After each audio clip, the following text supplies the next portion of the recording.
And welcome in, it's Chuck. Appreciate you so much for joining me. Michigan State, a program that seemingly has turned everything around in just 2 weeks with massive news coming out of East Lansing again in the last few weeks.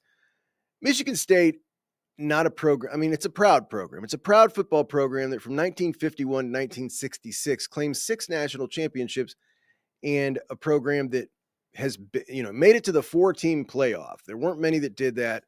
They were great under Dino. They obviously ruined a couple Buckeyes season. Nick Saban ruined a Buckeye season, and it's a program that's fallen on hard times. I don't think that my kids, if I talk to them about Michigan State, would think it was anything more than a Rutgers type program, and they're in their early 20s. But when we look back at how this happened to them, when we look at the Mel Tucker situation, it was it was a disaster, a PR disaster. It was embarrassing. And the way they went about handling it was, I don't know, man. It's not like I don't want to get into the whole thing, but I thought they went about it the wrong way. And that seems to have just now concluded with them basically turning themselves into the NCAA. It appeared like looking for things to dig up dirt on Mel Tucker to make him look worse so that his lawsuit gets thrown out or something, because he is suing them for a lot of money for wrongful termination. But in the midst of all this stuff with Mel Tucker, his replacement on the field, Jonathan Smith, who they had as their head coach for the last 2 years, hired him from Oregon State, and he was a very odd cultural fit. After a year and a half, just from a football standpoint, I thought that they should have fired the guy. And it certainly would have been very Big Ten-ish if they didn't fire him, if they held on to him and tried to make it work, even if they knew they made a mistake. But they didn't. They chose to dump him after 2 years.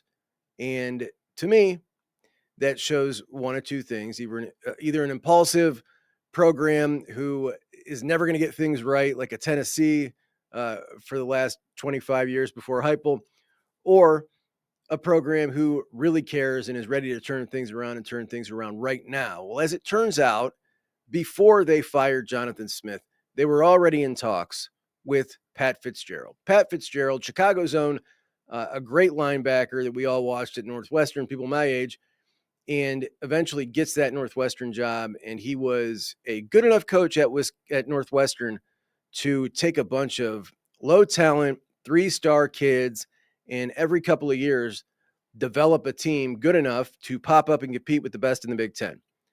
A very excellent feat. He was awesome. He had a great reputation around the conference as a guy people loved, a guy that did it the right way, all that stuff. His final 3 years at Northwestern, you can look at him now and say, it kind of shows a coach who was maybe in decline, maybe not relating to the modern day player, etc. He made some comments that were very much against players unionizing, that seemed against NIL, etc. And then, of course, you had the whole scandal. The reason he got fired from Northwestern, a hazing scandal that took place at Northwestern, which I'm not really going to comment on other than the fact he was exonerated for having any knowledge of this. Now, some people may feel that's the head coach, the buck stops there. Whether they can prove you knew about it or not, it speaks volumes about you, and I get that point of view. But what we do know about Fitz is he's got a ton of people that were in his corner, a ton of positive equity built up in the eyes of many, and he's a damn good football coach. I think he was always going to get a second shot at some point if he was exonerated, and he was. Michigan State decided to go after him, and when they realized they could get him, they dumped Jonathan Smith, hired Pat Fitzgerald, and as to the new age of college football, to roster retention and the new age player who's maybe a little different than it was 5 years ago, many are doubting that he's going to be able to get up to speed fast enough. But it's clear that he has been studying what's been going on the last couple of years. I listened to him talk about his kind of plan for how he's planning on handling NIL, roster retention, and everything. And he seems very tuned in into what's going on. And if I was a Michigan State fan, I would feel very comfortable, confident, happy about the way this all went down, as it sounds like he totally understands what's going on, has a good plan in place to how to spend the money. But how much money is Michigan State able to furnish him? Let's keep in mind, with revenue share, you are splitting this up between a couple of sports, and this is a place that loves basketball. We look at Ohio State, the basketball program not going to get anywhere near what the football program is. You look at a place like Michigan State, you've still got Tom Izzo coaching that program, one of the best coaches in the history of college football. They're going to get their share. There's no doubt about that. And the good news for Sparty is there is now going to be plenty to spread around for quite a while, as they just got, in addition to the Pat Fitzgerald news, a unbelievably huge donation. $400 million. $400 million. And this is in addition to the $250 million in donations that they just secured to upgrade their century-old Spartan Stadium. They're looking for $1 billion for the total renovation of Spartan Stadium, and they secured $250 relatively quick. And when you talk about a $400 million donation, man, this is way more than Larry Ellison and Dave Portnoy giving $12 million to buy Bryce Underwood. It's way more than anybody publicly has donated to Ohio State. Greg and Dawn Williams is the couple. The dude grew up in East Lansing. They both went to Michigan State, obviously made himself a billionaire several times over to be able to fork over that kind of money. And 290 of this 400 is going to the For Sparta initiative. That's athletics. That is money for players.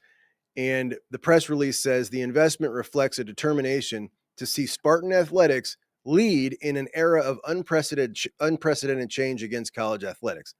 So this is going straight for, this is not like we're going to invest this into education or facilities. This is about rosters. This is about players.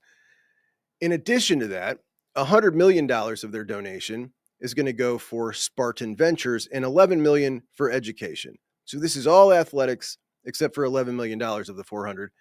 Spartan Ventures is essentially a business entity that's going to be formed, going to be affiliated with the school, and it's going to serve as revenue, innovation, development, basically creating new revenue streams and enhancing student partnerships, similar to what we've talked about with the Buckeye Sports Group. So they're going to do third-party deals, help the students, athletes make more money with third-party deals. They're also going to be trying to make money with the advantage of the school behind them, which is a huge leg up, right? If you're a third party, for instance, and you're, I don't know, trying to sell t-shirts or something, it is a huge amount of money that you have to pay to these universities. And you usually, just get wiped. You can't do it.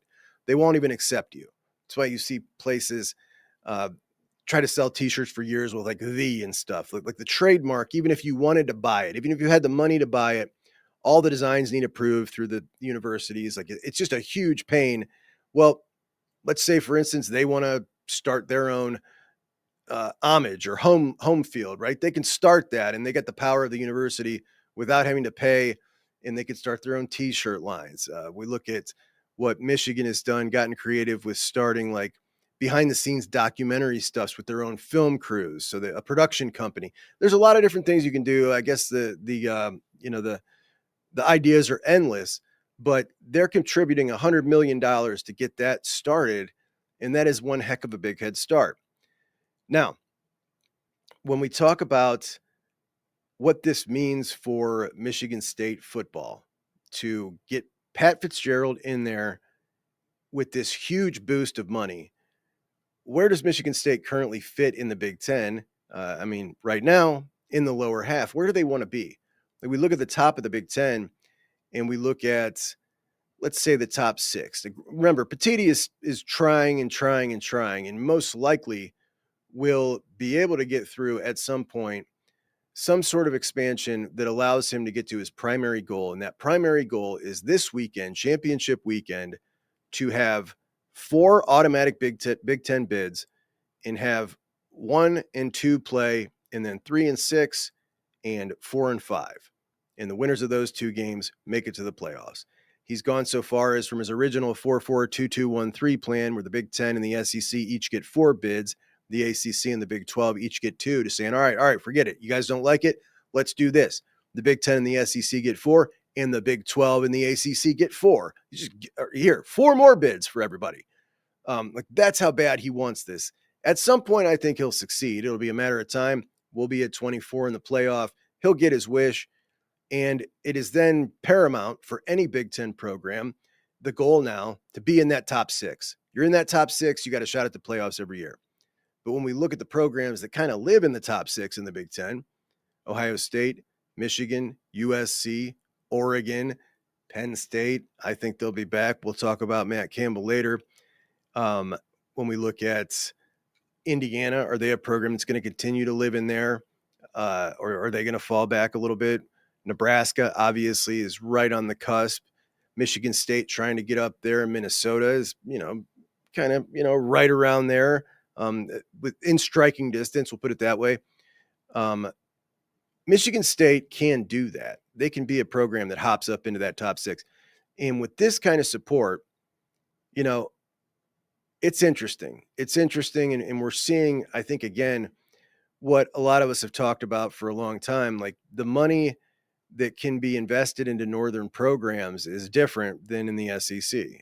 You see these huge donations. And I think the most recent one we saw, not in the Big Ten, in Kansas, a $300 million donation by David Booth to Kansas. I've not heard any of these style of donations, these ridiculous amounts heading to any of the SEC schools. And it's kind of like, big companies, big corporate money versus like car dealership money. It's just a different style of donation that we're seeing. So a huge couple of weeks for Michigan State as we look at the conference that for years I used to be very irritated when we look at the period between 2006 when the SEC stamped that win, Florida against Ohio State, to 2023, that entire time period, very few teams in the Big Ten were investing the money into football. Ohio State felt in a lot of ways like they were on their own. And now we're seeing so many more of these Big Ten programs now invest. We look at Northwestern building a new stadium. They got a beautiful new facility. They're stepping up to the plate. Wisconsin has just committed a bunch of money to Luke Fickell's roster. They're keeping him. Back then, remember, you lost Brett Bielema back then because you wouldn't even pay your assistant coaches enough money for him to make it feasible to keep his assistant coaches. So he goes to Arkansas. And we're just seeing now more and more programs step up. Washington is investing a ton in football. Obviously, USC, obviously, Oregon. There are very few programs now, UCLA, Rutgers, Maryland, that aren't investing heavily in football. Purdue. And as that number becomes less and less, we're going to see more balance throughout the conference. But Michigan State making their push to get up to the top of the conference. I love it. The more we see of this, the more fun it'll be, the more fun the schedule will be. And obviously, Michigan State is a program who has dinged us in the past, no doubt about it, as Ohio State fans. But, the enemy of my enemy is my friend. In some ways, I have always felt that way about Sparty. So good for Sparty.